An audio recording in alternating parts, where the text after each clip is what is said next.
go. Because you talk that best, we not enlightened or impressed. Ho-teppers, Ho-teppers, we got Zion Lexx in the building. We about to go in. Harlem World, what's up? What's up, Harlem World? Y'all ready? Y'all ready? Let's go. Ho-teppers is representing them. That's why we get to screaming back now. What the hell is the pressure? Ho-teppers. You know, back in the day they had this John, they used to call it like walk like an Egyptian. These clowns today, they do this joke called Ho-teppers. That means they get this knowledge, they get this information, and then they start stepping to people as if they got some supreme knowledge, you know what I'm saying? That's just Ho-teppers. They faking, man. They ain't with that. We go like Ho-teppers, that's representing them. That's what here we go. Like, what the hell is the progression? Ho-teppers, misrepresenting them. Islam, peace and love, family. We back in the building. We got our brother Zion Lexx in the building. Such a pleasure to have the brother in. We had to reschedule, change some things around to get the brother on the platform. And let me first and foremost say, having already have risen, I give a praise to the great God of the universe, Allah. Give honor to his noble, illustrious prophet. I give an honor to you because I'm telling you, if it wasn't for you, I wouldn't be doing this. What would be the point?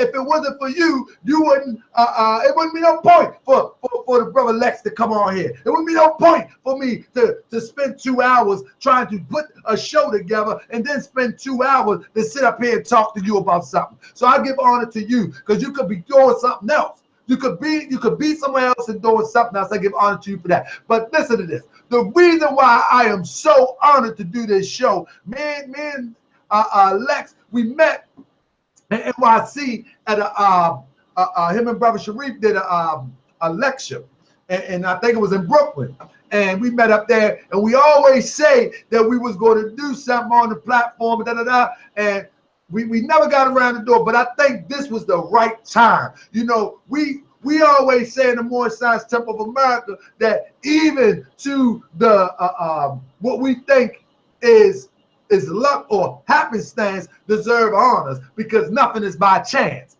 basically. And I'm paraphrasing that. So all y'all little super scholarly Moors, the prophet ain't say that. This is what he said. You get what I'm saying? Stop playing all the time.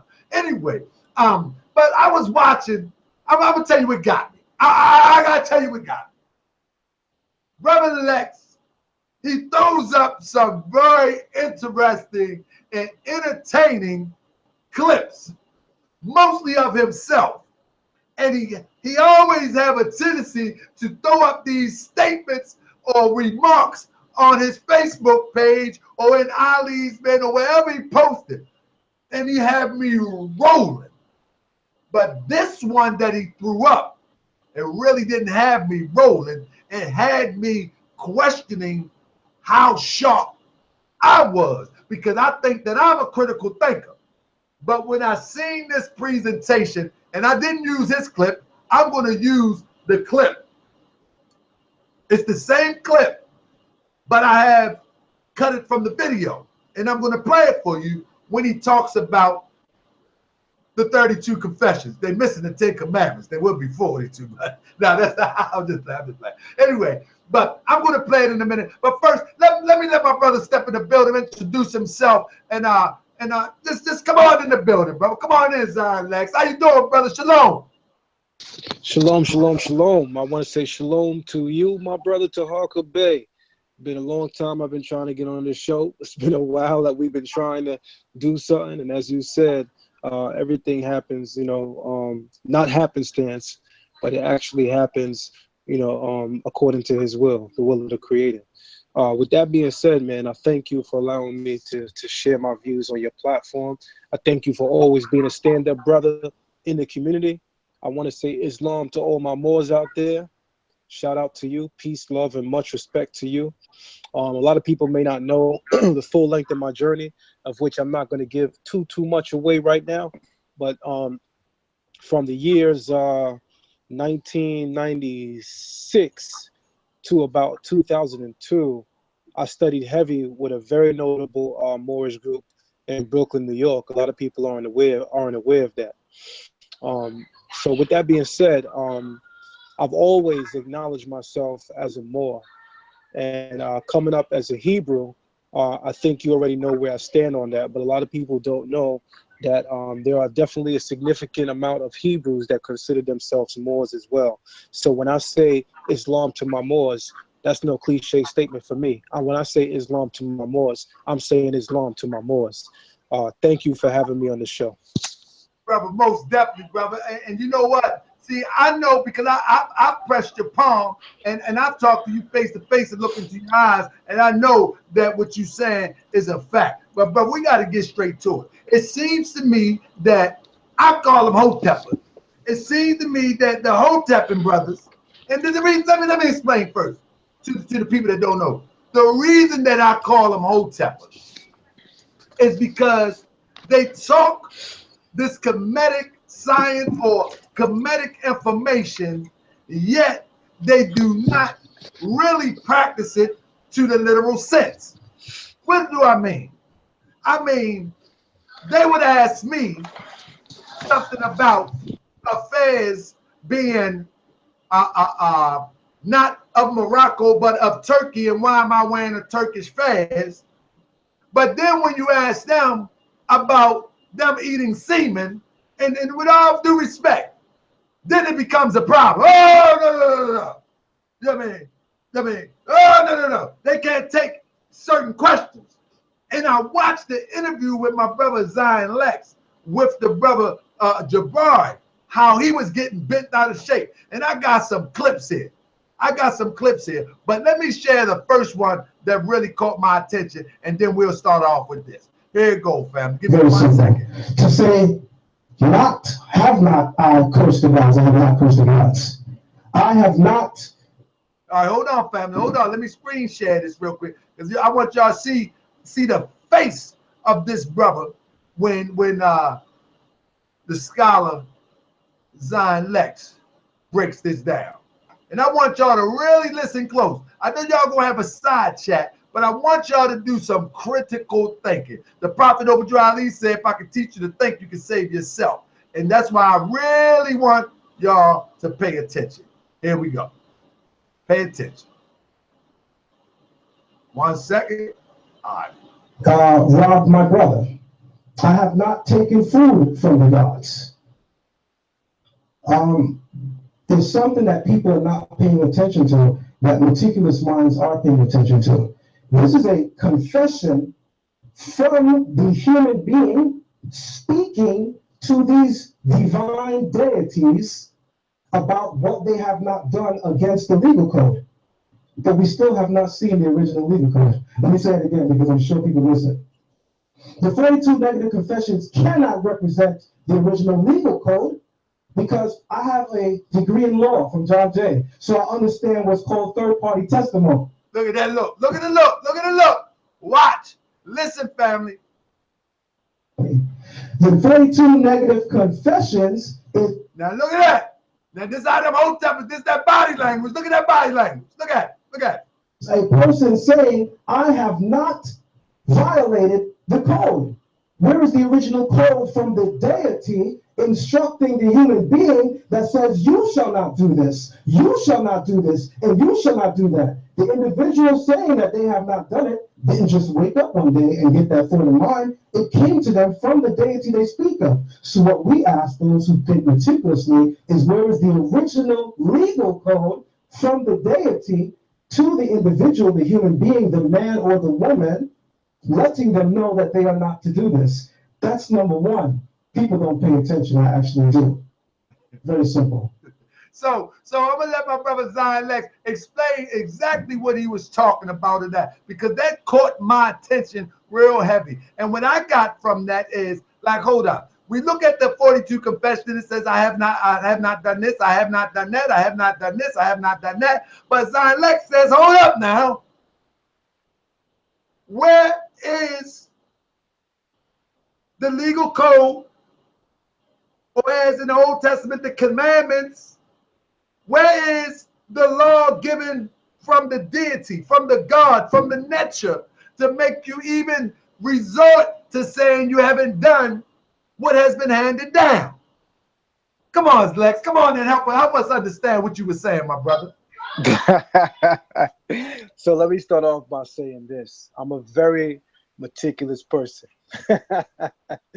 And I'm not saying that to stroke my own ego, but I'm saying that because I want the people to understand that there's a great methodology to the things that I do in this community. There's a dialogue that I love to have, but if I'm not sitting down with the right person, I don't bring certain things out. When I'm talking with a person like Shaka, I already know where this dialogue is going. So for me, certain things are reserved. It took Brother Jabari for me to lightly touch on some things that I would like to really, really touch on. The one person that will get me to really open up the arsenal is Baba Heru. Sonnet is trying to put that together right now. Baba Heru seems to be interested after what happened with his student Jabari. Now he's more interested in having a dialogue with me. So that lets you know what he thought about the dialogue, if he's willing to entertain it. Meaning if Jabari put in sufficient work, Baba Heru would have no reason to sit down with me.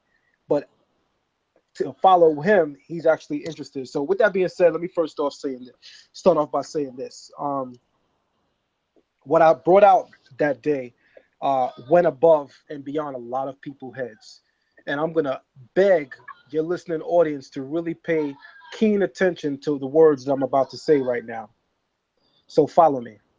We know that in the Kemetic spiritual system, what is held to the highest regard is the 42 negative confessions of Ma'at.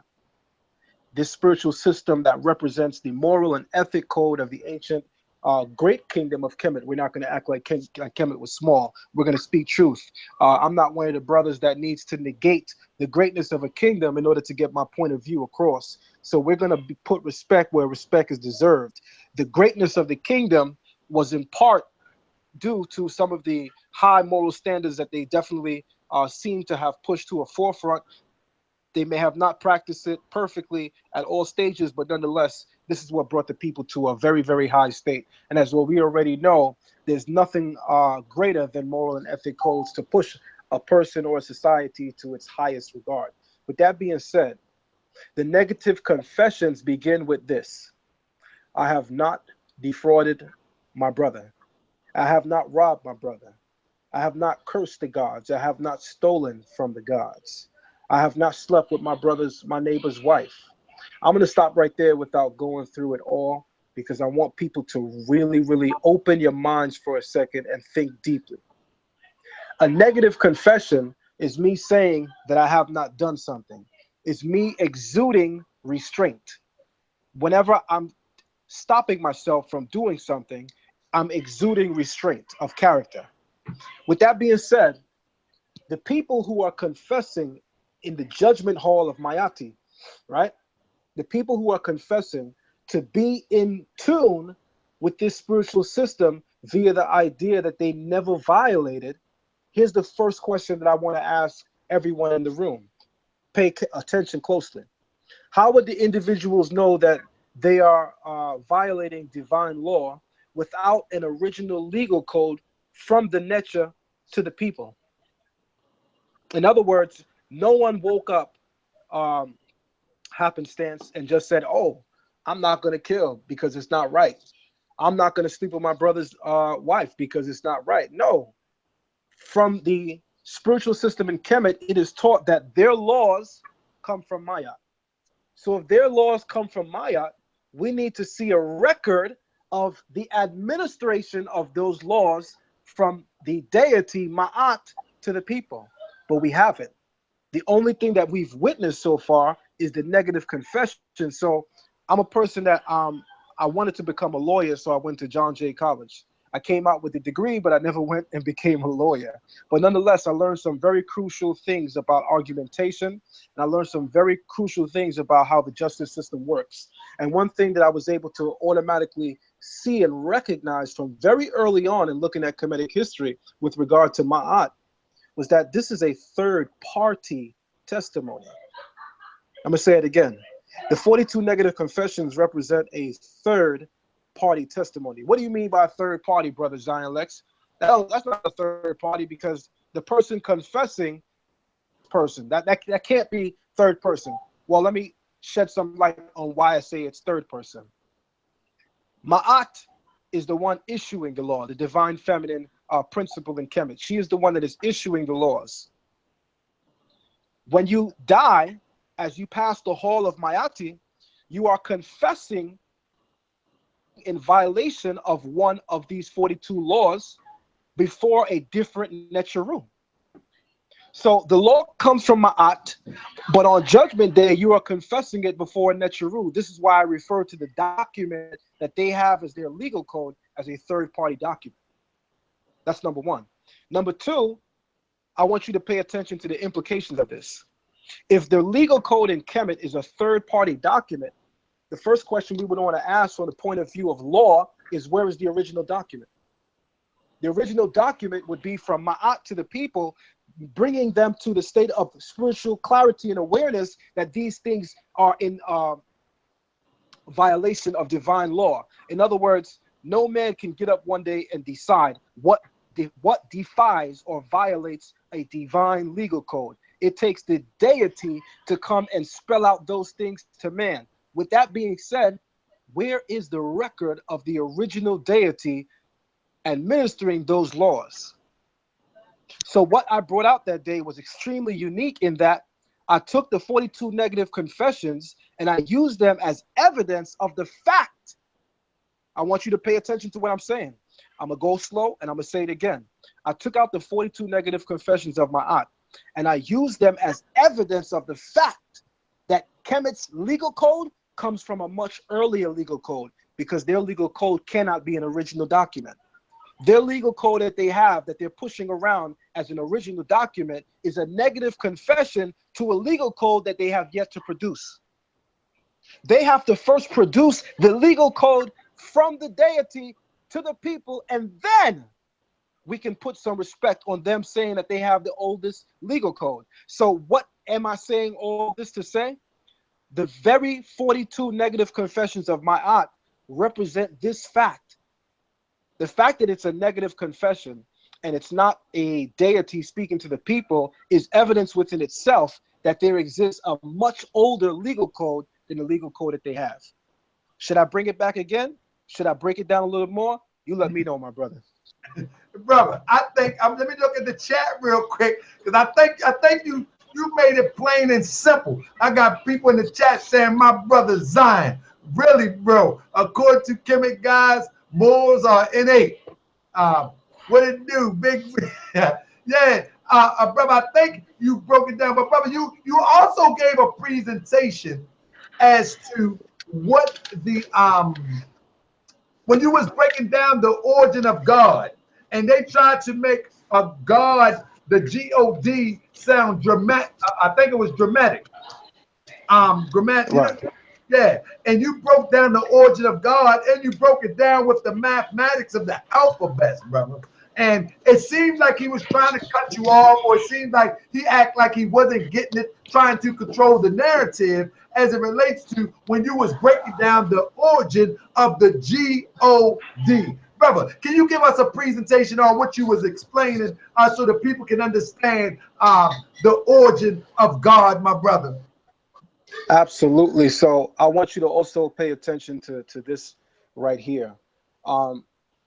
If you watch Brother Jabari sit down with Captain Tazariak, and if you watch Brother Jabari sit down with my dear and good friend, my good brother, Divine Prospect, you'll notice one very contrasting difference between his sit down with me and those individuals. He was extremely emotional and frustrated when he sat down with me. Am I alone in seeing that? Hey, brother, the brother even said it. He even said it on camera, correct? He mentioned it over and over and over that he was upset, that he was mad, and he was, and he may not use those terminologies, but Right. he said, you have to leave, and I still have to be here upset, but you still he said it over and over and over, brother. Yeah, come on with it, brother. Absolutely. So one thing I want to make clear is this. I didn't mention that to suggest that I'm greater than those brothers, but I did mention that to show you that my method of bringing across my ideas was something that obviously that brother could not handle. It threw him completely off his square to the point where from the beginning, he was self-checkmated. Let me say that again. From the very beginning of the dialogue, he was self-checkmated, which automatically allowed me to understand where the direction of this conversation was going. He was very rude a number of times, even though if you listen to the entire dialogue, you'll see that from beginning to end, I tried my very best to be respectful, even to the point where he's got a table in his home with some idols on it and some carved images on it. And I had placed my tablet on it, and you know, they came down on me a couple of times for it, and I apologized every single time. I referred to his wife as a beautiful queen. She was actually helping him to debate in the background, which is why in the video you can hear me saying, I wonder if I'm actually debating two people today or one. Do you recall that part of the video? Yes, sir. That was because his wife was helping him with answers in the background. So for people talking about Jabari as a scholar, he's not so much of a scholar, because let me give you the background information because everybody wasn't there. I'm the source right now, seeing that nobody else is here, and I'm the most viable person to give you this information. That's right. Come on, bro. Jabari's wife was there from the time the debate started, but she was upstairs. We debated in the ground floor, the first level. They have a 3-story brownstone. She's on the top or middle level. I'm not sure, but she wasn't on our level. After about a good 30 minutes of I'm sure, her hearing the difficulty her husband was having with me, you start hearing a heavy foot start coming down them steps. And sure enough, she sat right next to him. And throughout the course of the time that she got there to the time that it ended, she was trying to give him some pointers on what he should be coming to say. And it embarrassed him because I called him out on it. I said, you know, I'm wondering if I came here to debate two people or one. You know, I have respect for your wife. She's a beautiful woman, but I just want to make it sure, who am I debating, you or her? And then he turned to her and he says, you know, he was going to say that, honey. Just allow me to finish. So with that being said, let me now answer your question. After pointing out that the brother wasn't alone in bringing information, he actually had help from someone who I would almost agree was probably way more qualified, his wife. So yeah, he pointed out that he believed that the term God was Germanic in origin. And I took it a step further because that's the kind of scholarship that I do. My scholarship is not the okie doke, as you would say, for lack of a better term. So he pulls out the idea that the term God is Germanic in origin, and he uses a European source to make that credible. And here's one thing that I disagree with that I started to heard you, my good brother, starting to say earlier. When do we allow the European to control the narrative behind our stories? Let me say that again for people who's not listening. When do we allow the European to control the narrative behind our stories? If I was to quote Wallace Budge as if he's an authority on Kemetic history in a Kemetic platform, I would be roasted. They would sit my ass all the way down. They would tell me, go read Sheikh Anti Diop. They would tell me, go read Dr. Ben. They would tell me, go read from the great African scholars who are the authority in a narrative that is indicative of their own lineage. That's what I would be told. But what we continually run into in this conscious community is what is good for them is not good for us. The methods that they want to hold us to, they don't hold themselves to. So what do I mean by that? When we use white scholars to validate our points, they tell us that we're wrong. But if I counter rebuttal now and I say, well, hold up, because Dr. Ben wasn't the first to come in the community and say it all came from Kemet. Hold up. Sheikh Anti Diop wasn't the first to come in the community and say it all came from Kemet. Hold up. George C. James wasn't the first to come in the community and say it all came from Kemet. There's a white guy by the name of Gerald Massey, who every single African scholar I just quoted quotes in their books. And that white scholar, Gerald Massey, is the very first person, period, to put it out there that everything began in Kemet. But that doesn't negate the fact that Kemet has a great history. That doesn't cause me to, when I enter into dialogues with brothers, I say, you know what, brother? Kemet can't be great. You know why Kemet can't be great? Because the person that gave you that idea is white. I don't go that far. I deal with the scholarship that people present. I analyze it, and then I break it down. Here's another thing I also don't deal with. And this, I think, is very low of people. I noticed a trend when it comes to dealing with the information that I present. Rather than dealing with the information that I present, what is the first thing that people look to do? Oh, he's a plagiarizer. He plagiarized his book. Really? So we're talking about a bunch of images that belong to what is known in the world, the legal world, as public domain. So which means I had every right to use any image in my book because it's a public domain image. Here's the thing that I want to point out briefly before even touching on the Germanic origin of the term God, because I definitely want to get this off my chest. It was something that was annoying to me. There's a trend when it comes to me now in the conscious community that was created by Brother Garfield. We have no other way to deal with the information that he presents, so why not attack his character? That's the easiest way. Because when you defeat a person's character, no matter how great the truth is that they tell, nobody wants to hear it from the guy who's telling it because we don't trust the character. So that now has become the narrative when it comes to me. It is now becoming personal. It's now becoming slander. It's now becoming, he's a plagiarizer. So now every time I open my mouth, what's the first thing people are going to say? Don't listen to him. He's a plagiarizer.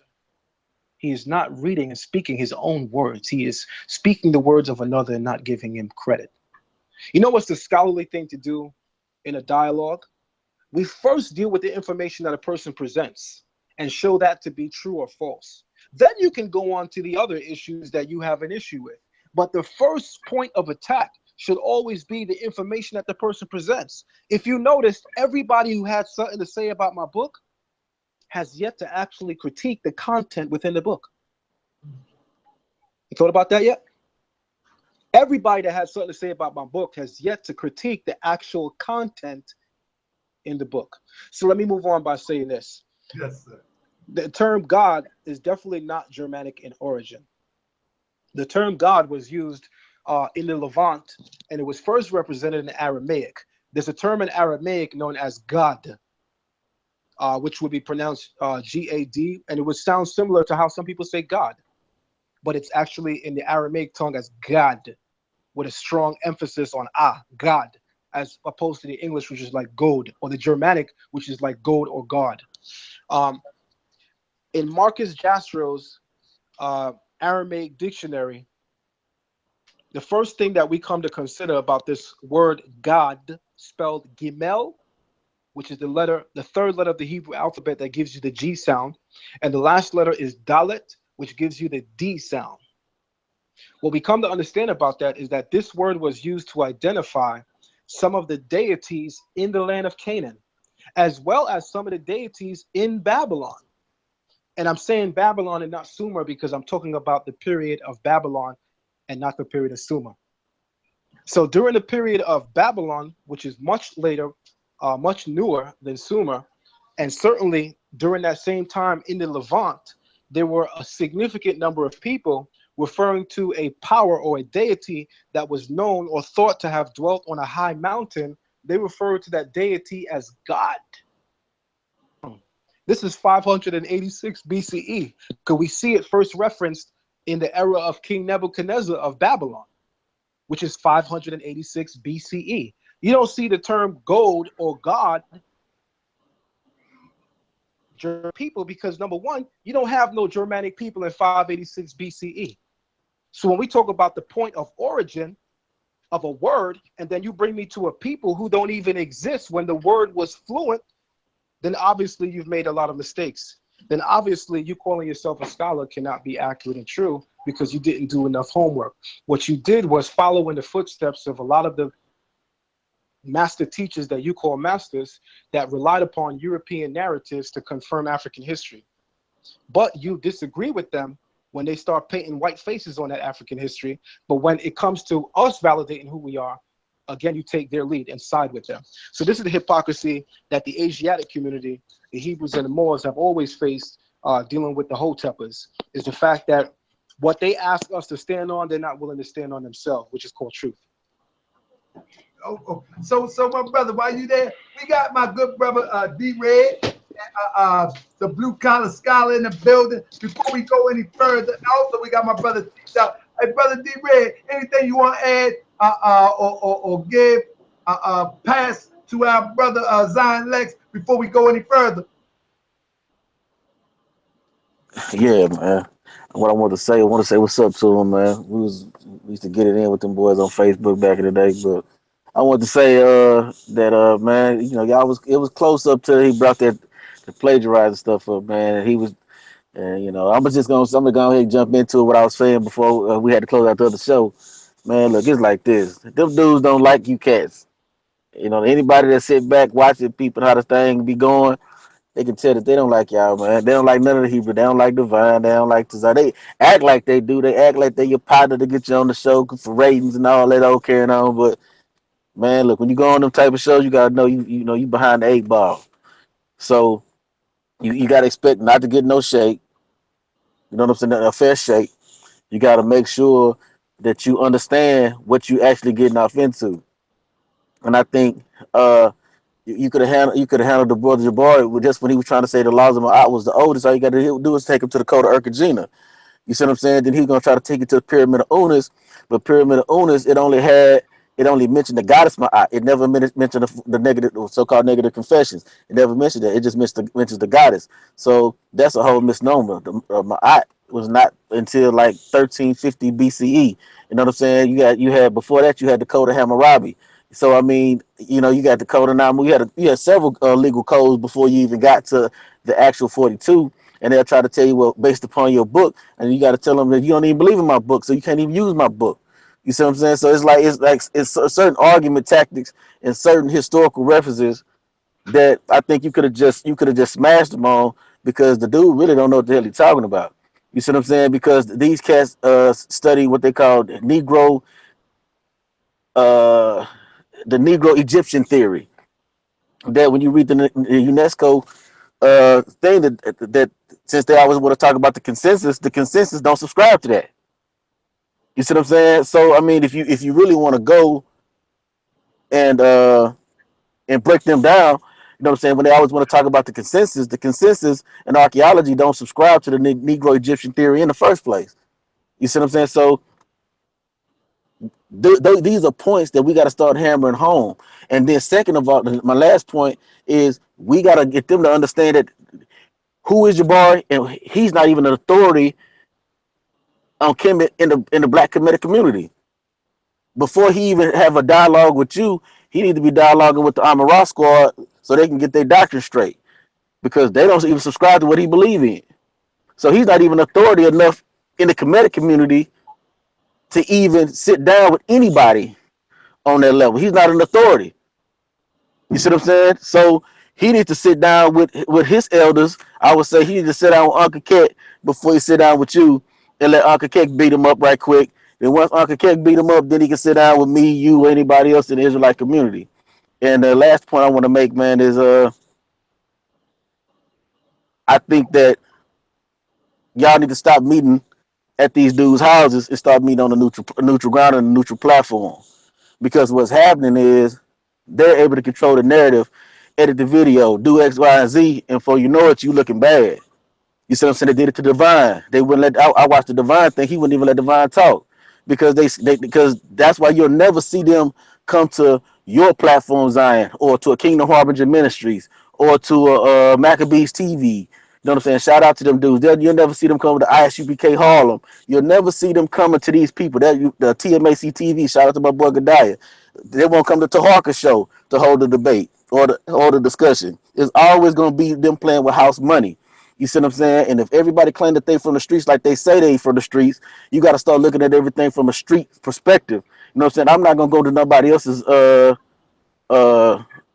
gambling shack and you know what I'm saying expect to win because they're gonna be playing with house money.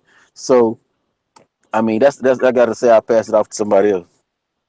And Brother D Red, I definitely agree with that. That more Hebrew platforms need to step up and be able to facilitate dialogues like this, because for real, we already know that, brother, you from Texas. You may know about chop and screw, but man, when Sinetta do a video, oh my God, DJ Screw ain't got nothing on him. You know what I'm saying? So so that's why I extend the 5 we say in the Moorish Science Temple, America, love, truth, peace, freedom, and justice to my brother Zion Lexx, because I already know I seen my brother Lexx mopped the floor with Jabari. And then today, in Sinetta fashion, the same thing he did to my brother Sharif, he comes back with another video and another video. It's kind of like that mumble rap. The radio station keep playing it over and over and over, and people believing it. So I was like, oh, nah. I got to speak on this because I know my brother Lexx mopped the floor with this brother. And so we can't let them keep on playing it and remixing it like they do that mumble rap.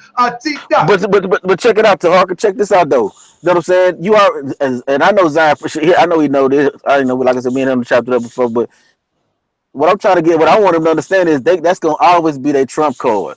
So you gonna have to Eminem them dudes, you know, take the Eminem route from 8 Mile. They gonna always use that as their trump card. If you debate them cats and it's close, like I said, you know, like I said, it was close to me. You know, see, I was neck and neck. He made a few points. You know what I'm saying? I think you slipped on some points that you could have. The law thing, you could have nailed him on that. Because I'm gonna say this one more thing about the. I already gave you the code of Urkagina. I already gave you the code of Namu. I already told you about the Pyramid of Unis because they're gonna try to take you there every time. But I studied Kemetic science before I became an Israelite, so they can't use the Pyramid of Unis thing because Pyramid of Unis never talks about the 42. You see what I'm saying? So now when you talk about the law, the Ma'at was never a legalistic code. You cannot take that to the Oriental Institute and they're gonna tell you, oh yeah, Ma'at was law. They don't even have enough legal transcripts from Kemet to even formulate to tell you what the law is. You see what I'm saying? Ma'at was the spirit in which justice was applied. It was never a legalistic code, ever. You see what I'm saying? So for them to try to use that on you, that is total trash. You see what I'm saying? Anybody that actually studied Kemetic science can tell you it was never a legalistic code, ever. It was the spirit in which justice was applied. That's why the Pharaoh was Lord of Ma'at, and he could change Ma'at however he saw fit. And that's why no 42 negative confessions that they will post online, none of them always match up because it depends on which dynasty, which Pharaoh reign that they got the 42 from. But anyway. All right, T-Duck, you up next, my brother. And then we're going to swing it back to Zion Lexx and let him take us in on a few other points that I pointed out on the presentation or the dialogue that him and brother Jabari had. Brother T-Duck, can you chime in? Give our brother Lexx a little something, a little feedback, questions, anything, my brother? Oh, definitely. Just walk with me real quick, family. I ain't going to be long. You got to think of it like this. When we talk about ancient Egyptian mythology, we only referring to what we see on the temples of the pharaohs and things of that nature. When has the help ever rocked the same way the people in charge did? So we don't even know if that's really a Kemetic thought. We just know what the higher up did.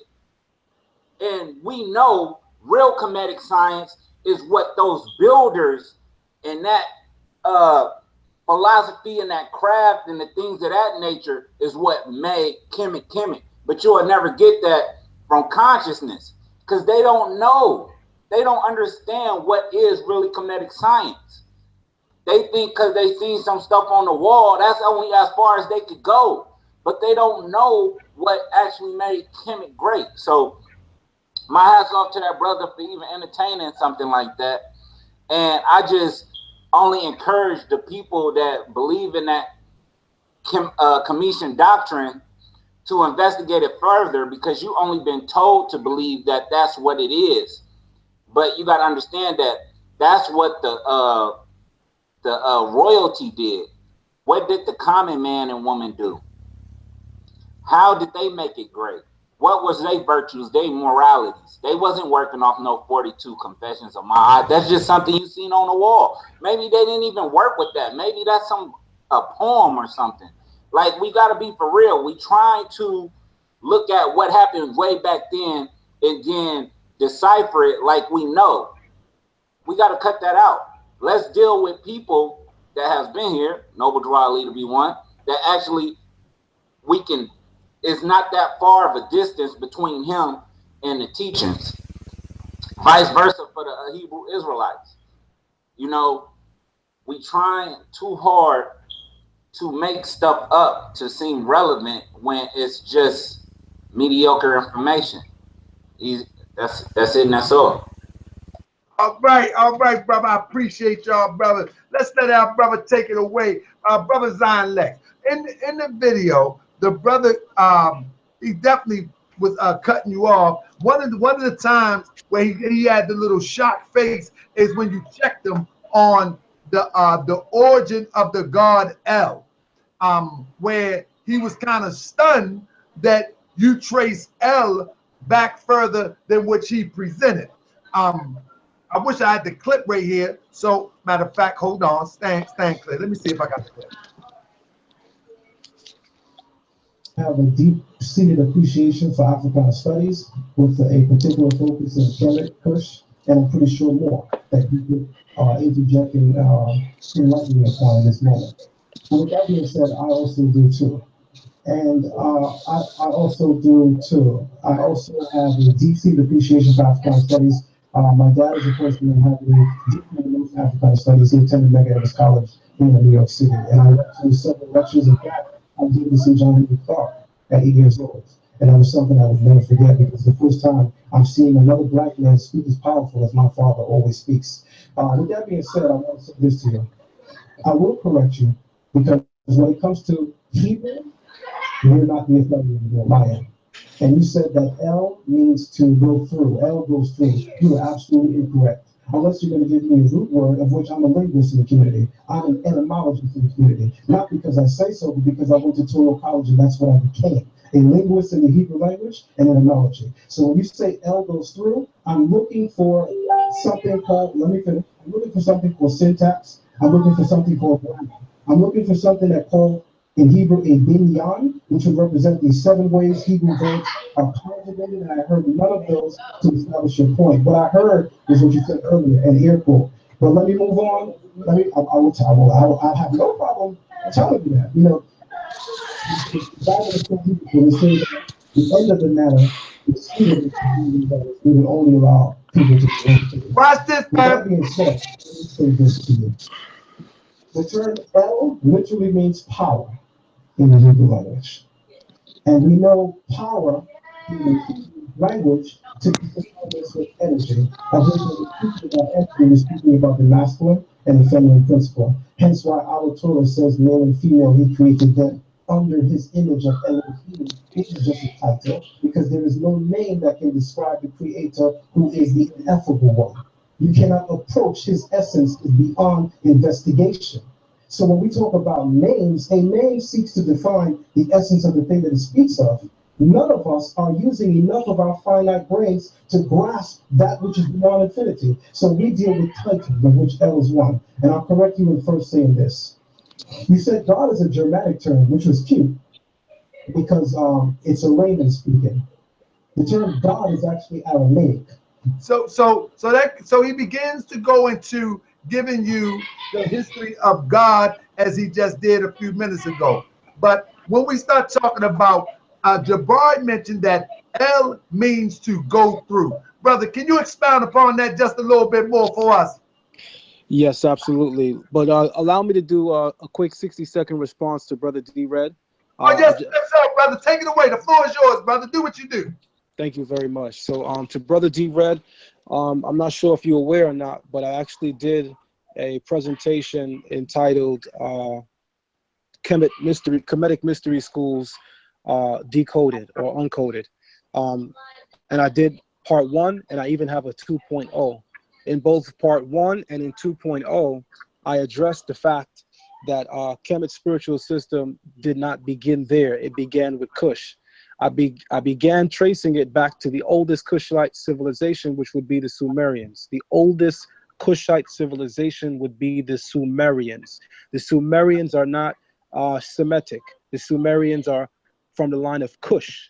And the oldest Kushite civilization are the Sumerians. And in that PowerPoint presentation that I did, which is still up right now, that I could send you a link for, I absolutely show that the legal code of Kajina is much older than the legal code of Ma'at. So I already did those things, just so you are aware of that. You actually didn't say anything that I didn't already touch on. And I even went a step further beyond that because I'm a person that does linguistics. So here's what I did. The term Ma'at in Kemet is new. The earliest representation of what we're calling ma'at actually didn't have a T at the end. There was no T at the end of it. It was ma'ah. When you get into the Coptic language, every reference to ma'at does not have a T. It's just ma'ah. In the Sumerian edicts and legal codes, here's what all of the laws are said to come from. All of the Sumerian laws come from what is spelled in English M-E-Y, and sometimes it's spelled M-E-S, but it's usually spelled M-E-Y, which is pronounced may. When you get into the cuneiform script, you find that it's actually me'ah or ma'ah, depending upon if you're in northern Sumer, which would be Akkad, they would say me'ah. If you're in Sumer, they would say ma'ah. And again, the earliest representations of what we're calling ma'at in Kemet actually didn't have a T phonetically. It just had ma'ah.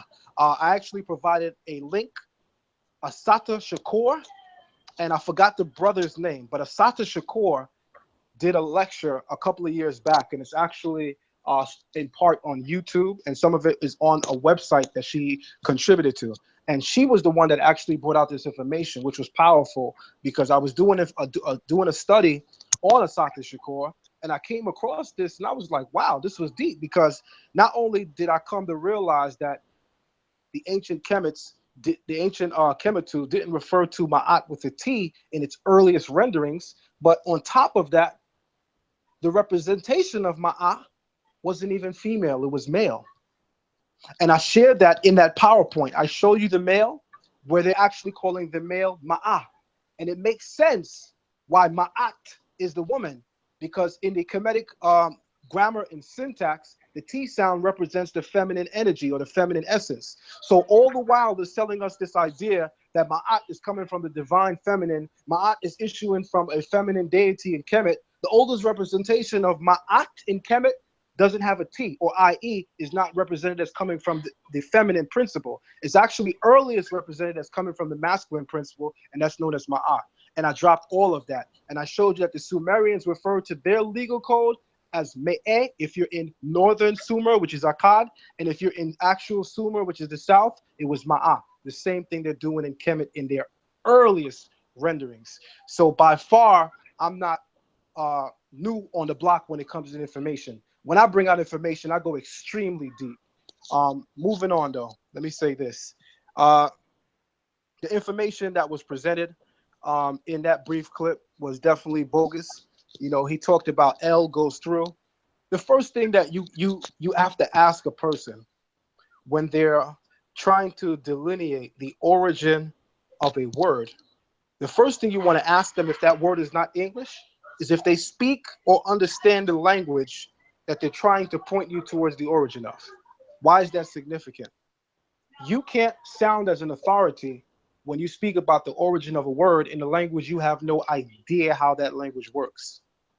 Jabari sat next to me almost as if he's an authority in the Hebrew language, because he said in a very authoritative tone, and Israel means L goes through. Really?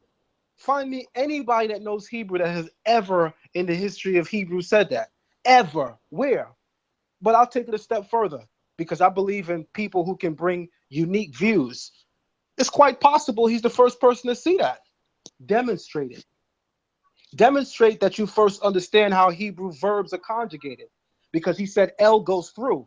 That's an action. That's why I asked him to conjugate some Hebrew verbs. That's why I asked him to tell me about what is known in Hebrew as binyan in the singular and binyanim in the plural. Show me one of 7 ways that Hebrew verbs are conjugated. If you're going to tell me that Israel means L goes through, meaning that you're looking at the yod, shin, and resh as a verb, then show me that you understand verb conjugation.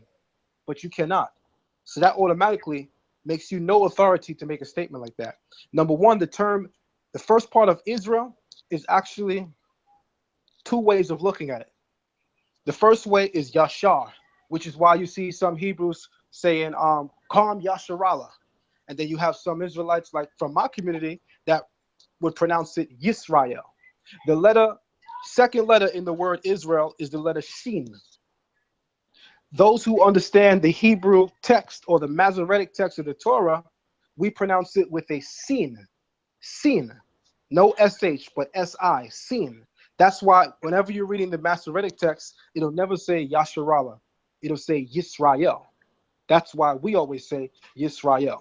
We go by the Masoretic text because they are the oldest existent texts of the Hebrew. That is why we go by them.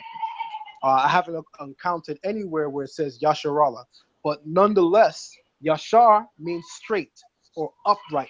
So those who follow the idea that Israel is pronounced Yashar or Yasharallah, they hold to the premise that it means the elect of God or the upright of God. Those who hold to the premise in the sound pronunciation of Yisrael, that means they're tracing the root from Sarah, which means prince. And this is most in sync with what the Torah says, because when the Torah gives Jacob his new name and says that from now on you shall be called Yod Sin Resh Aleph Lamed, which we translate today as Yisrael, he said, because you have striven with God and man, yet you have prevailed. That term to strive is Sarah, Sarah, no SH, just Sarah. Therefore, we know it's not talking about an SH, it's talking about S, because the word to struggle or to strive in Hebrew is Sarah. And it also forms the root of the term Sar, which means prince and king, but not just in the Hebrew tongue, but also in the Sumerian lexicon. In the Sumerian lexicon, the term Sar means prince as well as king.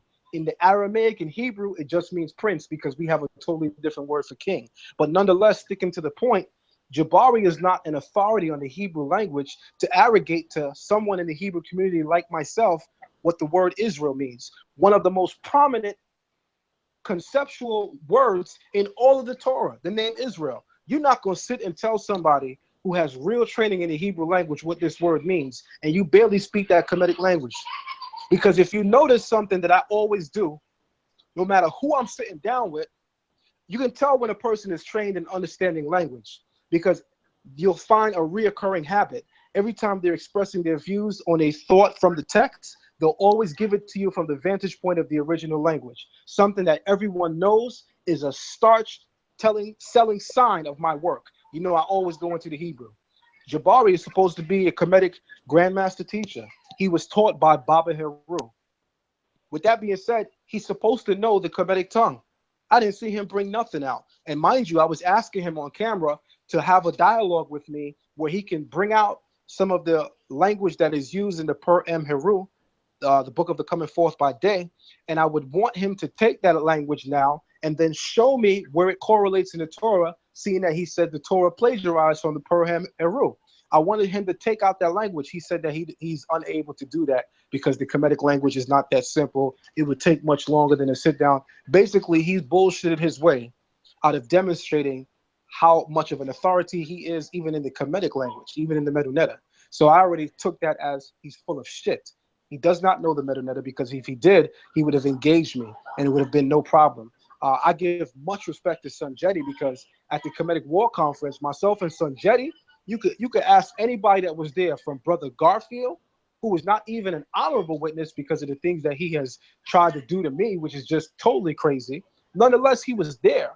And when I draw for a witness, I always draw for either a neutral party or somebody that you know has no reason to co-sign me except that they're just telling the truth. That's why I'm using him as a reference number one. But Brother Garfield was there, and there were actually maybe 20 to 30 people standing around us. Me and Son Jetty must have went 20 to 30 minutes straight just looking at the Hebrew language, me speaking as authority in Hebrew, and him looking at the Medunetta and bridging the conceptual correlations between the two. And guess what? It was all peaceful. I didn't call him a knucklehead. He didn't call me arrogant. I didn't say my way is better. He didn't say his way is better. It was a beautiful and, more importantly, fruitful dialogue where we both walked away learning something. Contrary to popular opinion, I'm a very humble person, but I'm also a water element. I want people to be aware of that. I'm a water element. Water does something that a lot of other elements just cannot do. When you come before water, what's the first thing you see? Your reflection. So one of my blessings and also a curse is the fact that whoever you put me in front of, I'm going to give the same energy they're giving me.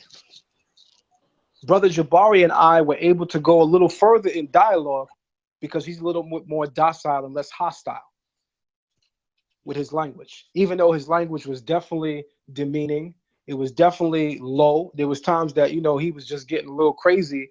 And I even had to like tell him in, I guess, a warning way that I'm going to respect his home. I was giving him a warning. I don't even know if he realized that.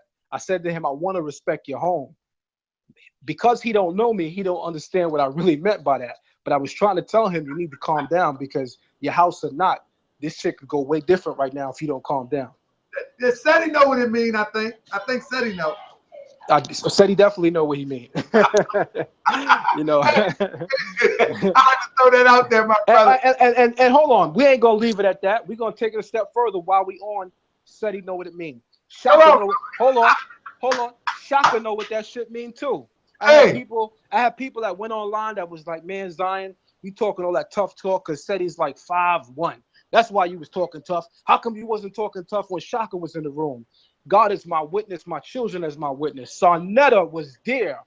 I stood up. Sarnetta put the camera down. And I said, Shaka, if you don't calm down, we're going to shoot 5 right here. Professor Smalls was like, Shaka, you really need to calm down. You really need to stop. You're not practicing my art. The brother is right. I'm not condoning that the brother's trying to fight you, but you really need to calm down. And Shaka was like, Zion, I'm just playing. You really going to fight me? I said, yo, if you keep talking like that, we're going to have a problem in this house. So hey, Silent. Yeah. If somebody told you that, they must have seen the YouTube Shaka. Because when you see Shaka in person, he's soft. With those little stick legs and that little, come on, man. He's soft, man. He's soft. I could tell you some of the realest people in that community that I have met. And when I say they the realest, I'm not saying they the toughest, but I'm saying they some of the realest. Some of the realest people that I've met in that community ain't even the biggest dudes. You know what I mean? One of the realest people I met in that community is Sankofa. Sankofa's not a towering dude. I'm taller than Sankofa. He got a little size on him. I mean, in street fights, that don't mean shit. The size of the heart is what measures the pound in the fist. So with that being said, that's a real brother. I've had conversations with him online and offline, and guess what? We disagree about a lot of things, but guess what? There's going to always be respect level because he's a real brother. If I'm violating him, I expect him to get on some rah-rah shit. And if he violate me, he for damn sure can expect that I'm going to be on some rah-rah shit too. But Shaka, polite, none of these dudes is built like that. They soft. None of them is built like that.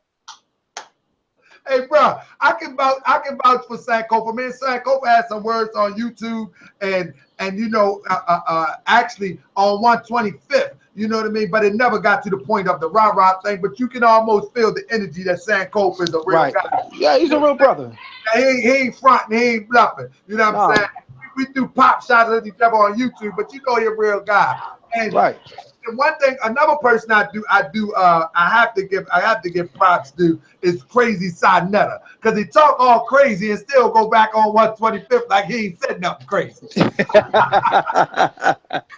Absolutely, man. So let me try to wrap up my thoughts on the question you asked me though. So when it comes to Brother Jabari, I'm gonna tell you in my very, very honest opinion, he was not prepared to sit down with me that day.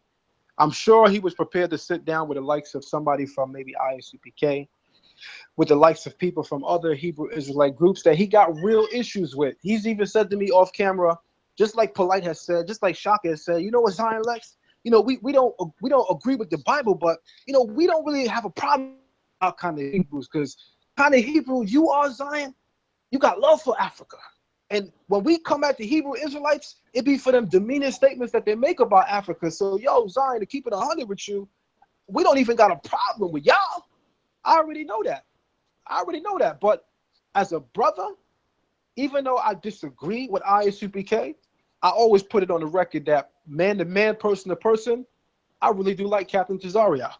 And that's a person that I have banged on camera. Banged on. I mean, we seen each other at the Kemetic conference, looked each other in the eye, and both had a look like, yeah, do something. And that, to me, that was crazy because I actually like him. He's a good brother. And after walking away from the Kemetic conference, me having to say to myself, damn, this man looked me in the eye like he could go down. And I damn sure returned the look.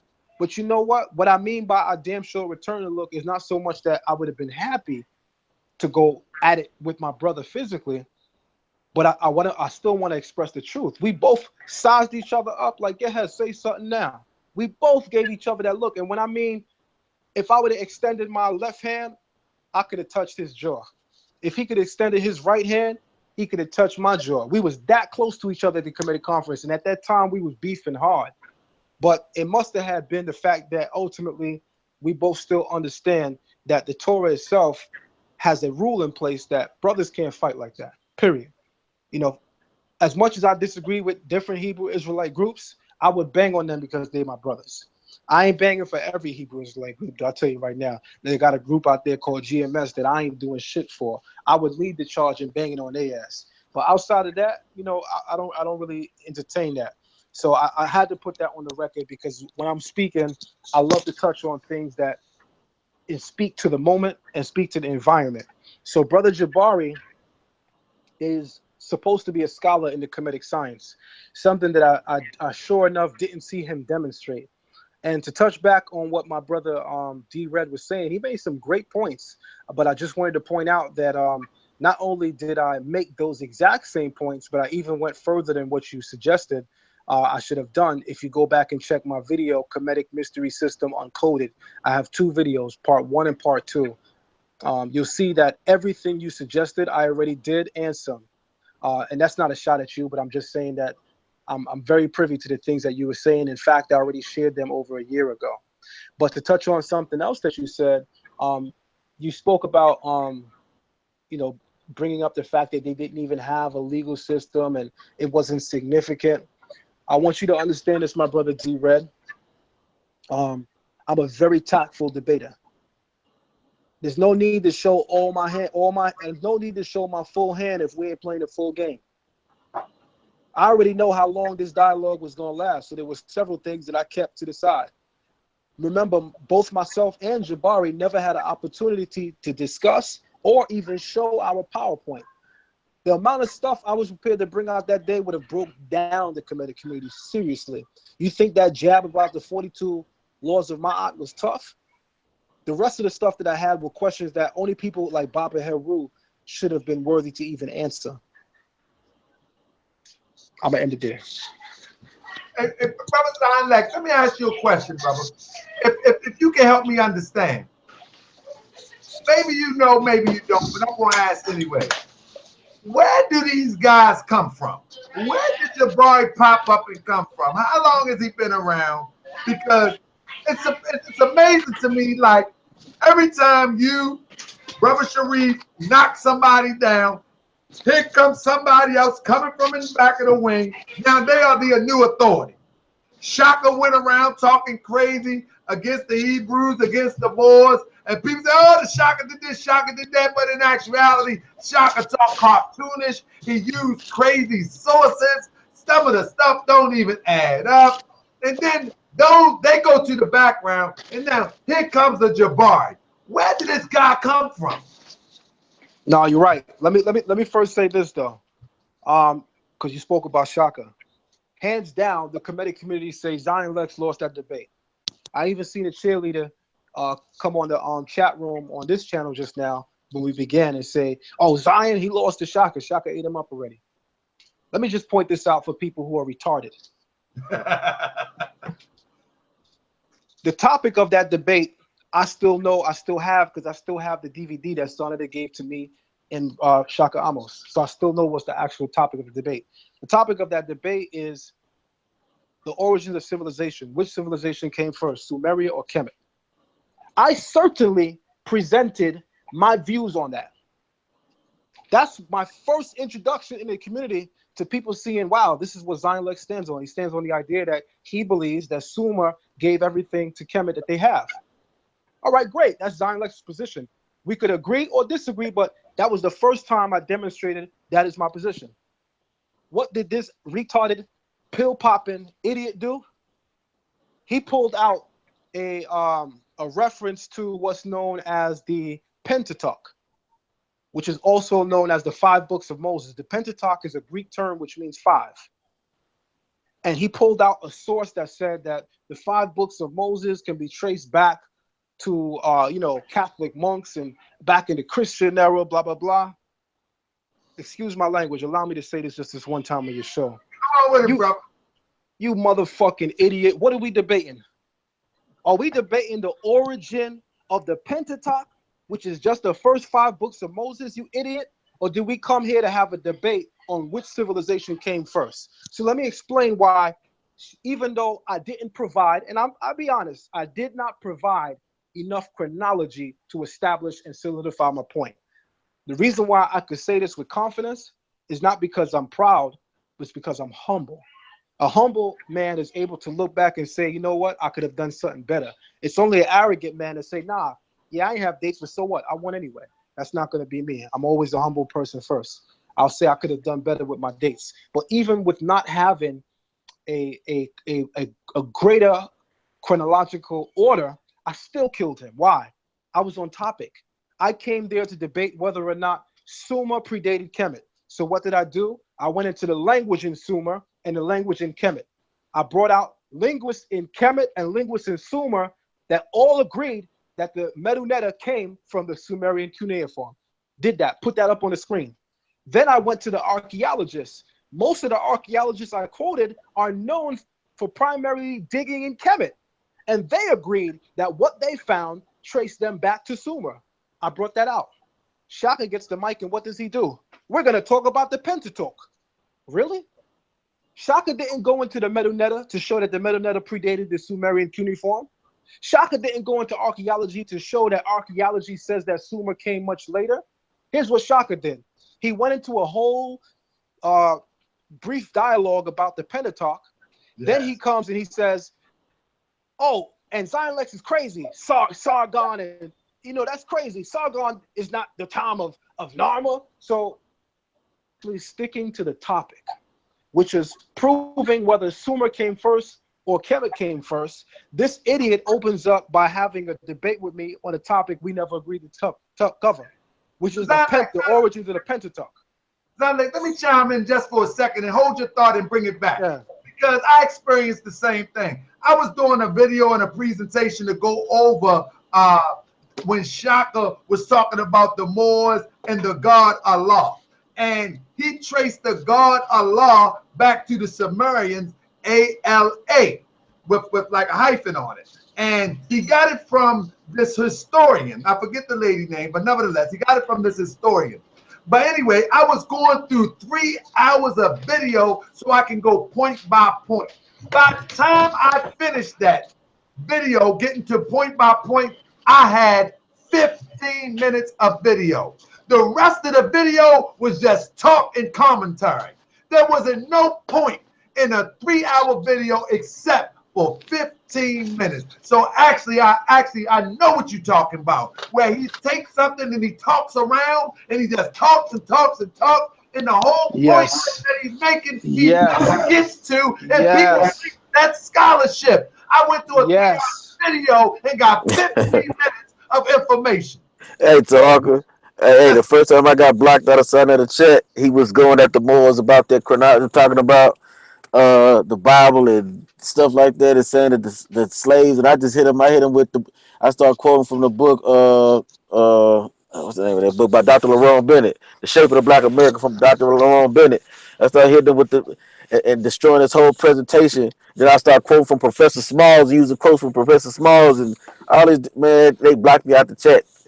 Because, I mean, the stuff that they talk about is easy. It's not really hard. You know what I'm saying? To the bump. They got commentary. It's you know what I mean? And then, they don't even understand the whole thing about read all these different books. It's not just about regurgitating what you read in what you said in the book. The whole thing is about coming up with your own thesis, your own thoughts about what you have read. It's not just about reading one side of a narrative and thinking that makes you scholarly. You know what I mean? The fact the fact that these dudes don't even read nothing but the same. I mean, I've even got to the point where I said, man, let's have conversations about the Ming Dynasty in China. Let's start talking about world history instead of stuck in the same little old box having the same conversations. You see what I'm saying? Because you're not an authority. And even Ben Garfield even had this conversation in one of the Facebook groups. Where I said, man, look, everything is subject to the interpretation of the data on the dig. That's the reason why we're having a lot of issues with some of Finkelstein's work, because when other archaeologists go on those same sites, they come up with a totally different conclusion. But So they don't even understand the archaeological process to even be having these conversations about archaeology. It's silly. but Red, we're gonna let Zion Lexx take us out. But I'm gonna say this, man. Just like the Kemetic community got a Shaka Atmos that can ramble on and on and on and on. He might have some good points, but the good points is only like 10 minutes, and then he ramble on for 2.5 hours. The Moorish community got a Lord Abba. He does the same thing. He does the same thing. He has some good information, but his information may be 10 minutes. His rambling. Man, you can't go after my boy like that, Taharka. You know that you can't go after my boy like that, man. I'm gonna let my brother Zion Lexx finish his dive driving. We gonna wrap this up. Yeah. Thank you very much. Let me say something. Let's go, brother.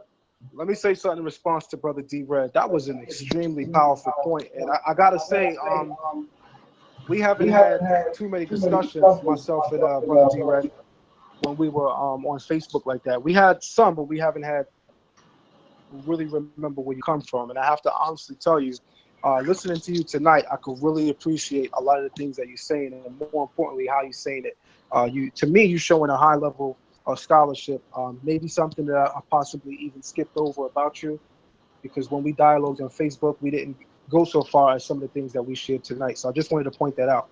Second thing I want to say is that when you made the point that it's one thing to read a book and regurgitate what another person says, and then read a book, cross-reference and correlate it with your own unique ideas. That the branding, for lack of a better term, of a scholar. That is the hallmark of scholarship. Your unique input and outlook on the information that you're looking at that can stamp you as a scholar in that work. I can't call you a scholar in Kemet if all you do is quote everybody else. What have you brought to the table uniquely about Kemet? So I think he made an amazing point just now, and I hope that the listening audience didn't miss that. I want to point that out. In trying to wrap this up, I want to say this. I have not met a great mind in the Kemetic community yet that I have actually sat down with. I have never sat down in the Kemetic community with a great mind yet, and I mean that with genuine humility. Here's a person that I would love to sit down with, Asar Imhotep. Very arrogant. But to be very honest, a lot of people that know a lot, arrogance is usually somewhere around the corner. I even fall into that boat at times where I have to catch myself. Sometimes as a human being, when you know so much and you're talking to someone who you deem doesn't know so much or who really don't know so much, sometimes your response to them is not too kind. And sometimes with that thought in mind, you come across as arrogant when you go to rebuttal them. So when I say he's arrogant, I could be wrong. He's really annoyed with my viewpoints because he really thinks I don't know as much as him, and vice versa. Nonetheless, I rate his scholarship because I've read several of his books. I actually do homework in the community. That's something that when somebody sit down with me in the Kemetic community, Zion, how many of my videos did you watch already? God damn, he's quoting everything I say. I'm not a fool. 38 years old. I've been around the block a couple of times. I've been knowing myself as a Hebrew Israelite since age 14. We talking about 1993, early 94. So I ain't been just on this. When I heard about Brother Jabari studying and all this brother been around, they say, 30 years. But he just became a student, Baba Heru, in like the early 2000s.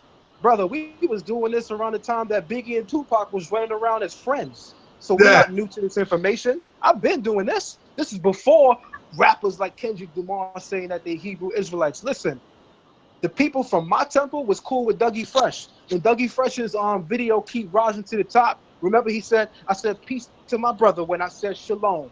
The dude that he stick out his hand and shake to is somebody that's in my temple.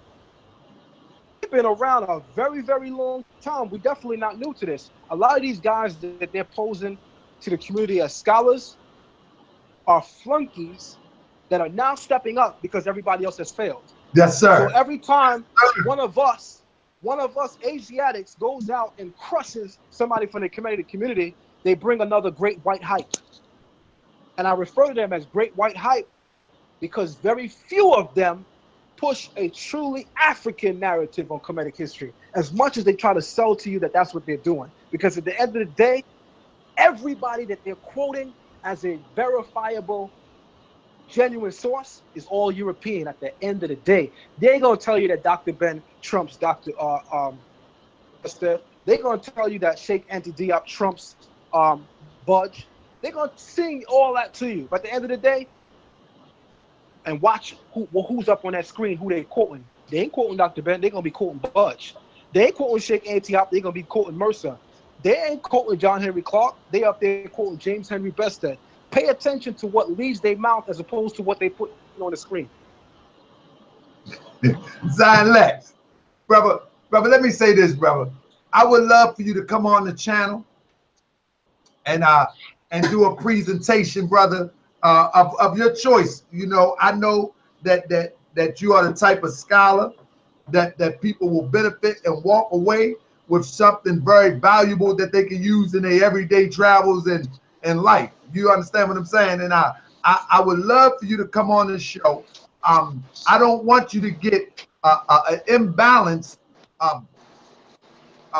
bombarded, should I say, with these Ho-teppers. I'm not going to see that happen. These Ho-teppers are terrible, man. I would take a trip to Manhattan, brother, and we would address these Ho-teppers together because they're terrible, man.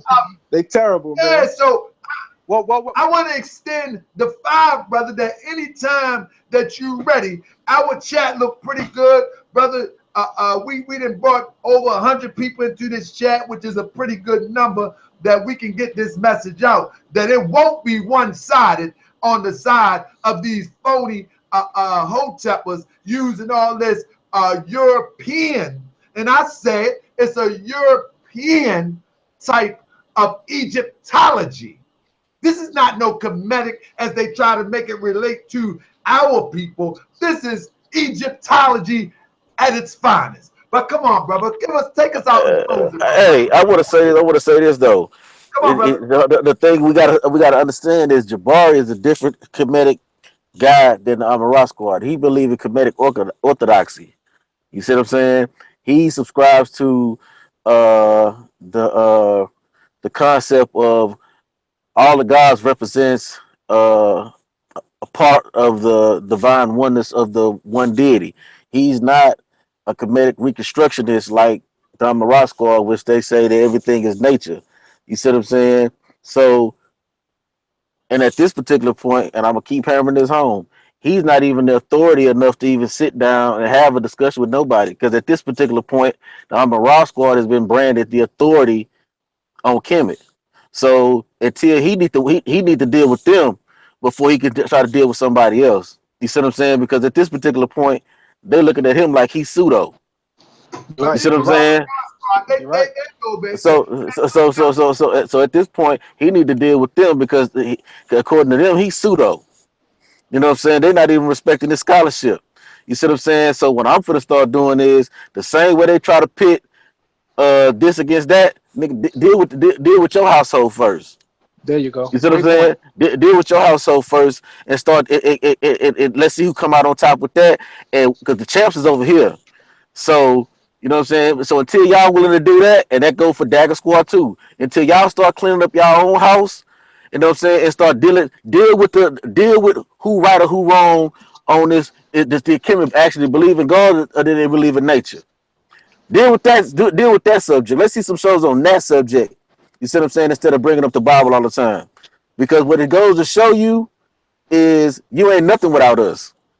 Because see, we can do whole shows and not even talk about y'all. Because y'all are really y'all are irrelevant. Y'all are irrelevant. Y'all are irrelevant in the community and as far as doing stuff for people. Go ahead, bro. Right. And I want to add this: on top of them being irrelevant, let's talk about chronology since they love that terminology. They the goddamn babies of the community. That they are the babies of the Black conscious community. Remember, it was the brothers and sisters that came out talking about the Asiatic black man, cream of the crop. That's who started all of this. The Hebrews and the Moors, never forget that. Wasn't nobody talking about that Kemet stuff when True Ali was walking. You want to get your face cracked? Excuse That's me. right, brother. And I want to say this too. I want to add something to this.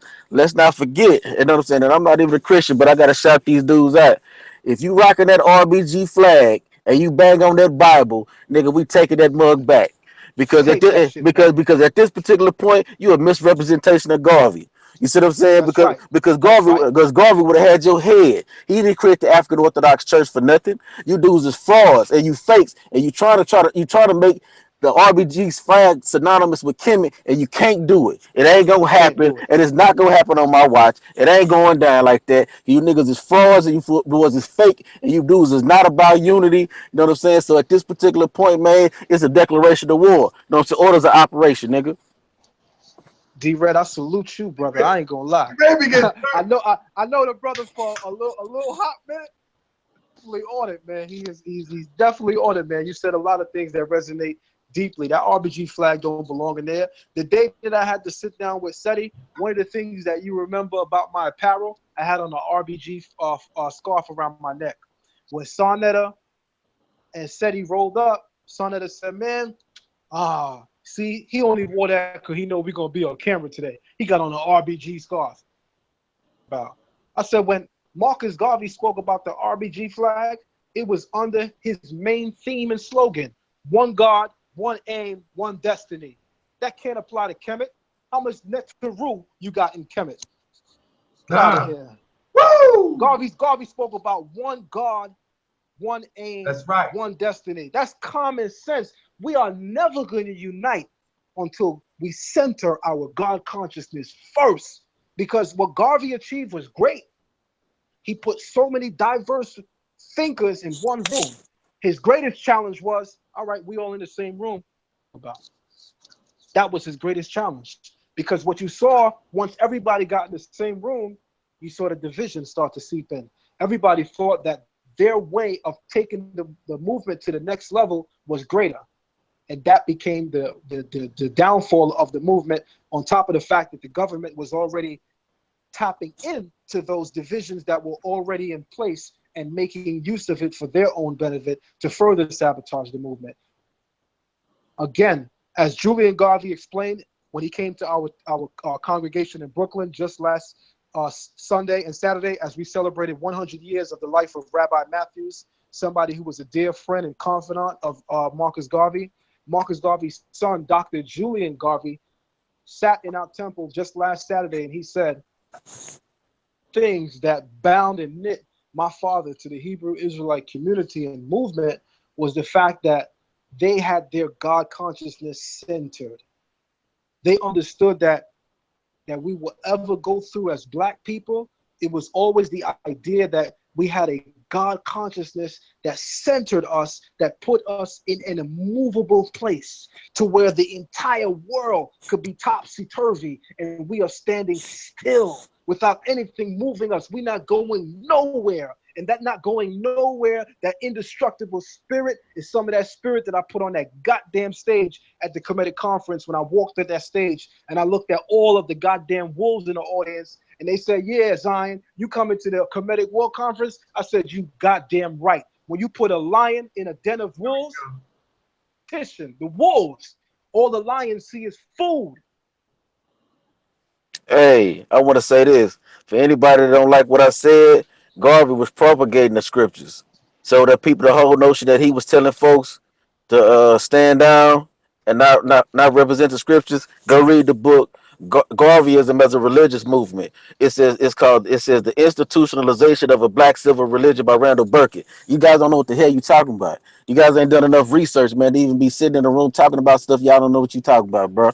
You know what I'm Hit a saying? baby. Garvey was talking about propagating Christianity even in Africa. You see what I'm saying? So if you don't like that, take down the flag.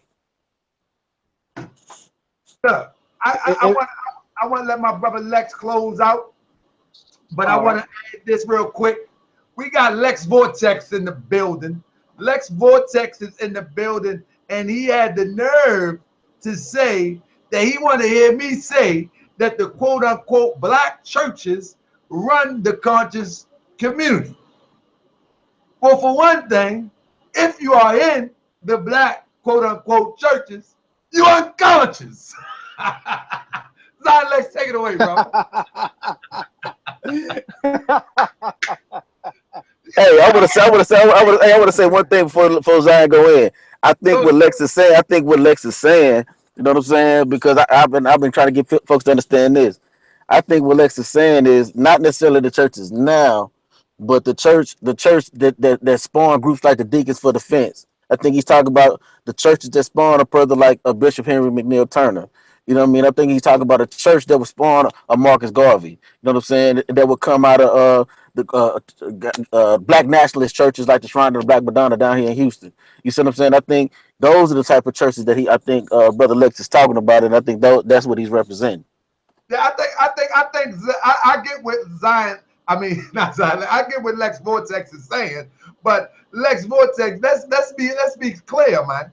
We got to return that Christianity back to the European, brother, and we need to come back to what's ours. We had all different types of traditions, and we need to return. I tell you what, that way of thinking is not ours.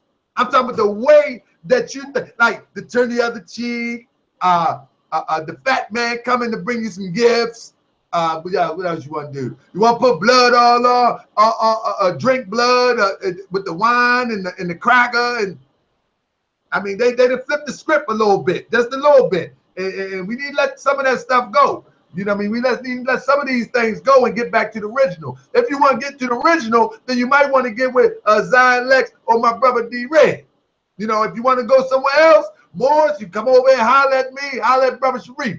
But that stuff that you be talking, brother, that's a little bit something different. Brother T Duck, you been quiet. Come on, brother, say something before Lexx take us up out of here. Okay, it was a pleasure, and I learned a lot from you brothers speaking. Just remember, when we talking about Kemet, we understand the mythology. That's all you're going to get out of consciousness right there. They're just going to run down the mythology of the aristocracy. They're not going to tell you what the common man did. They're not going to tell you the values that made them great that was incorporated into books like the Bible, the Quran, so forth and so on. They're not going to tell you that because they had to preserve the information because they knew that they were about to be destroyed.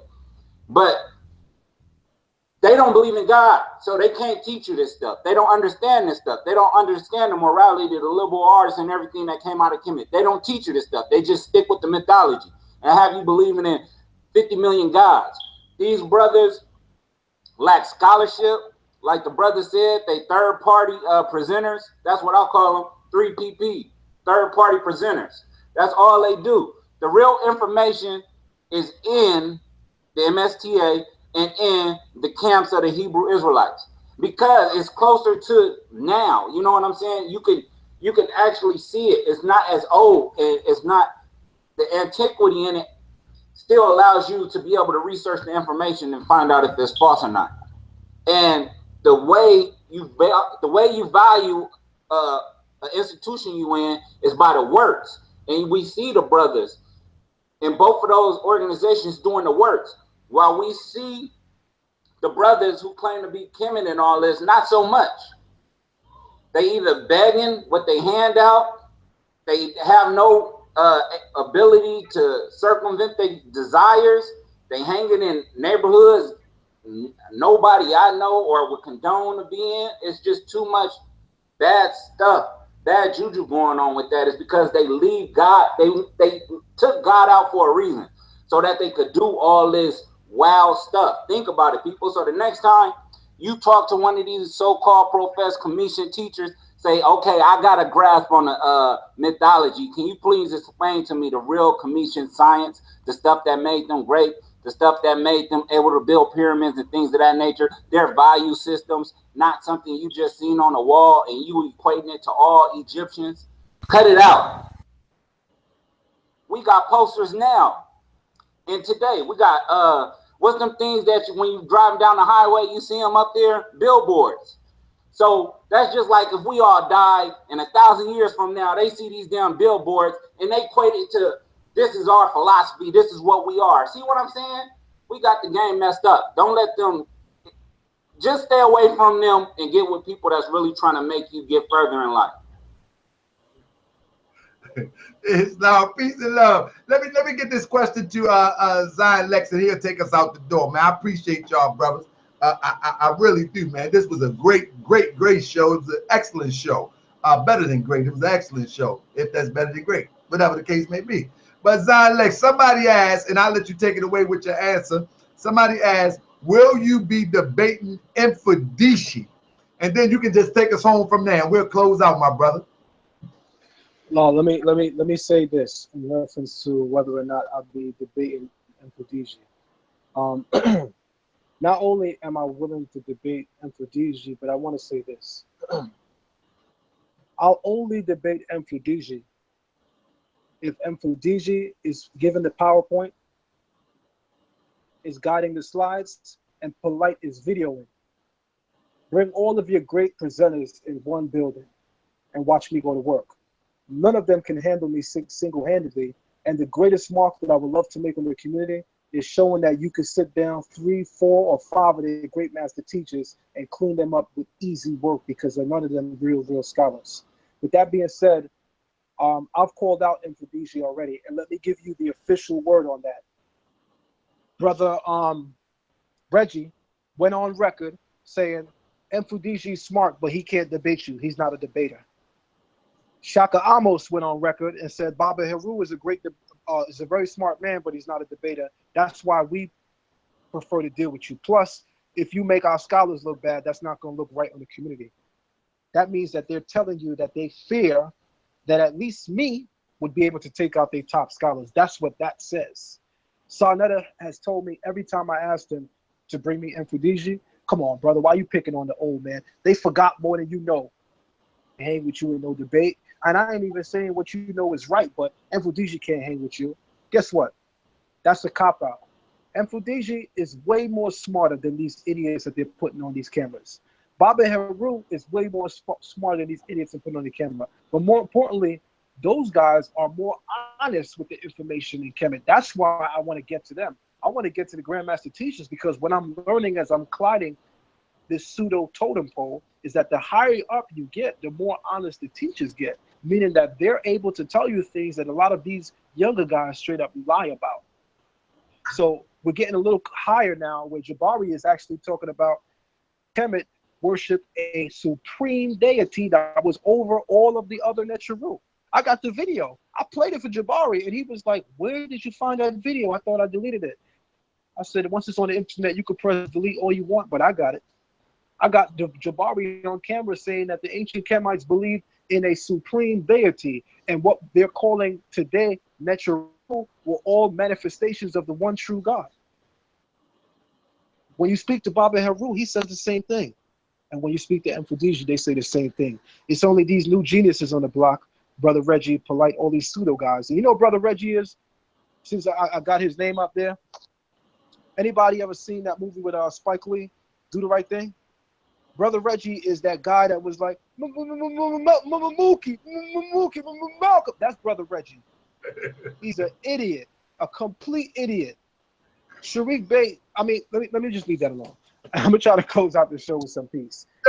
Thank you very much. Thank you very much for allowing me on your show.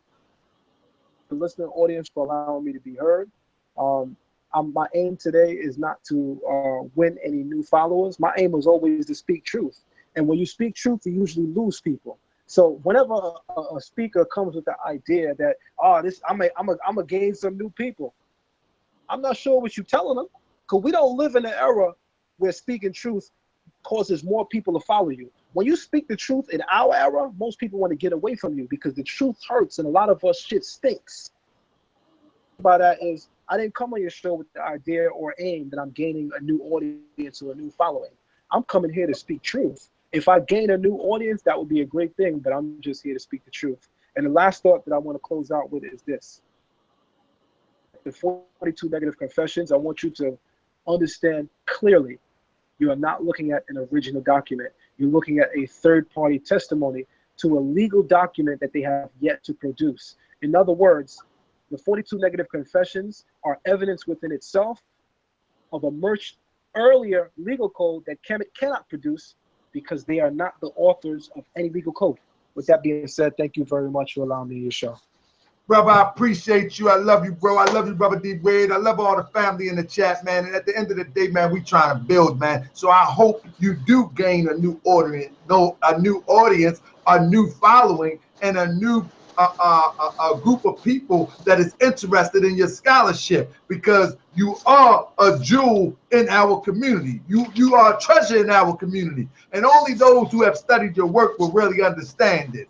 You know, like you see that people pick out this and pick out that, and they try to tear this off and pick this apart and pick that apart. But when they study the true body of work of Zion Lexx, then they will come to really appreciate. It's no different when you study the full body of work as Brother Sharif. When I first I was introduced to Brother Sharif, it was actually on a YouTube video. I introduced it, I turned it on and seen Sharif, whoa, and then that was one part. But as I became friends, brothers with Brother Sharif, I began to see his whole body of work, and his whole body of work can stand the test of time. And I say my brother Zion Lexx work can stand the test of time. And I'm telling you, I will stand with Zion Lexx up against any Hebrew that's Baba Haru, enough respect, love the brother.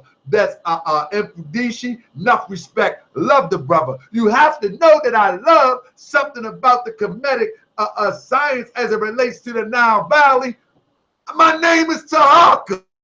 Get it? But what I'm telling you is that these Ho-teppers know nothing about Ma'at.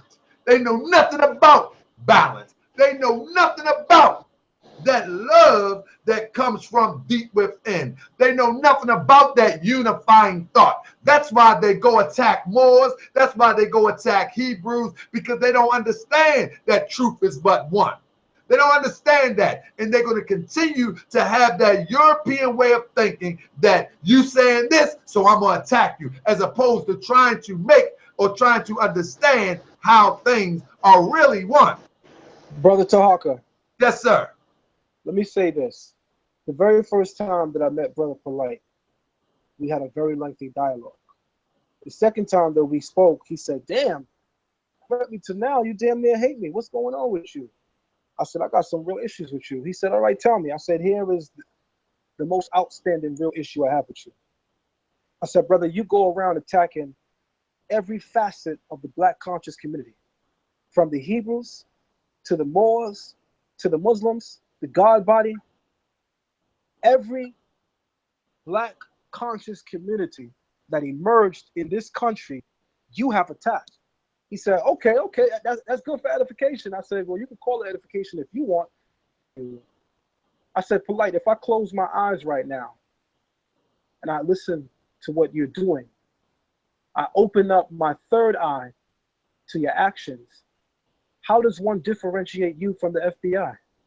Oh, yeah.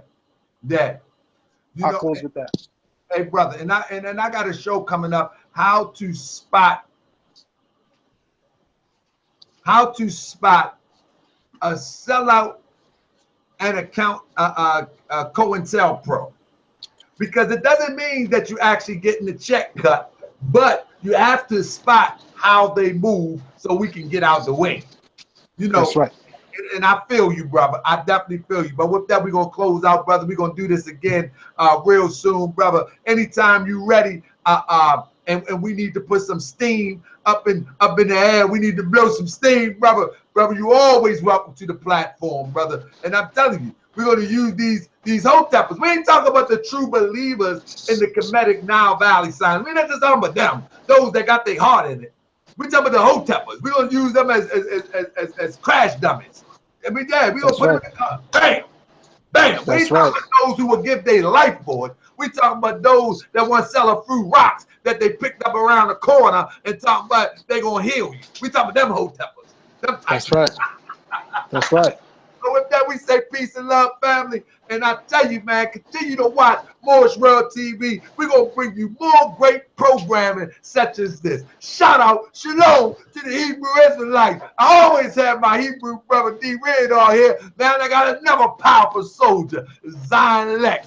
We're going to see y'all real soon. Coming up this week, we're going to have our brother from Chicago, from Mecca. Hopefully I can pull it off. We're going to have the brother, the Grand Sheik Kenyu Bey, the one that always bring out that sword. Somebody he going to chop some heads. Name of this sword is justice. We're gonna try to have him on here Wednesday. I hope I see y'all here. Peace and love, family. I'm out. I love y'all. We're going to do it one more time. But as we go out, what I'm trying to do is, you know, I do it my way. I do it my way. We're going to do it like this. We're going to Ho-tep on. Let's Ho-tep him out. Yeah, we're gonna Ho-tep him out. I see y'all in the chat. What's up, Megalodon? Megalodon, you my guy. You all right? You ain't no Ho-tepper. You a real Kemetic brother. Let's go.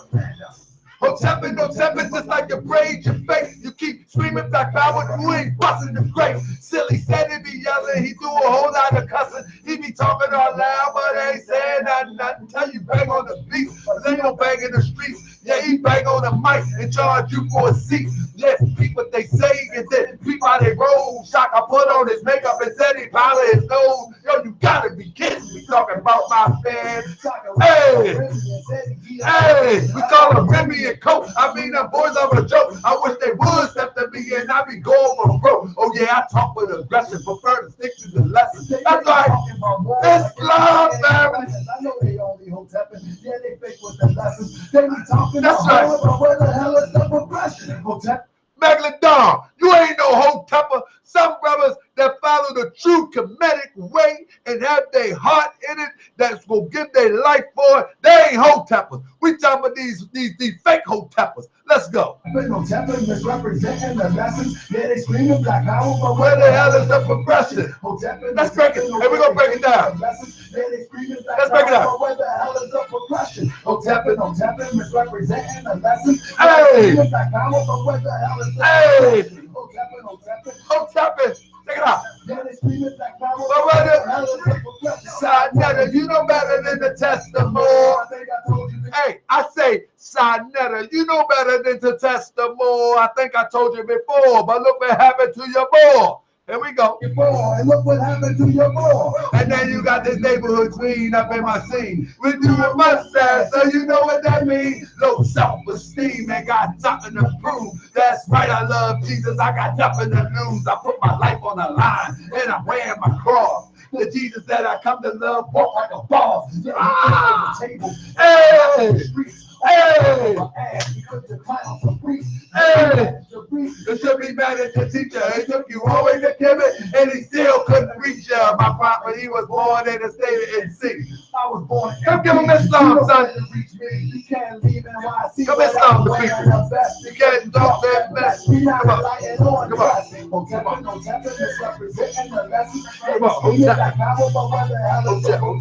Islam. This hand. The left other hand. That's right. Islam. Every day. Islam. That's right. Ho-tepping, Ho-tepping. There we go. So, wait, put it in the screen. Put it in the screen. Yeah. Yeah. You know, back in the day, they had this John, they used to call it like, What that Egyptian? these clowns, they do this joke called Ho-tepping. That means they get this knowledge, they get this information, right. And then they start studying as if they got some supreme knowledge, you know what I'm saying? That's just Ho-tepping. That's right. Man, they ain't with that. People like, Ho-tepping, Ho-tepping. Hey, they say Islam though, bro. The other hand, you ain't know that's saying Islam. That's right. Say shalom. Say Islam, fam. Let them know, man. You can't go down. Hey.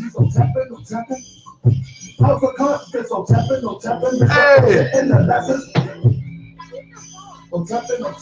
So you know who you are, you Ho-tepping. You know, you get this little information, I want to step to everybody. Like, get out of here with that, man. Pause. It's a new day. I want you to tell me, hold up. Yeah. You about to bring on those Islam, fam. See you next time. Let's Hold keep up. it going. We don't have to talk about it. Hello. Ho-tepping, misrepresenting the lessons. All right, tell them Islam, fam. See you next time. Islam family, see you next time. That's it. We about.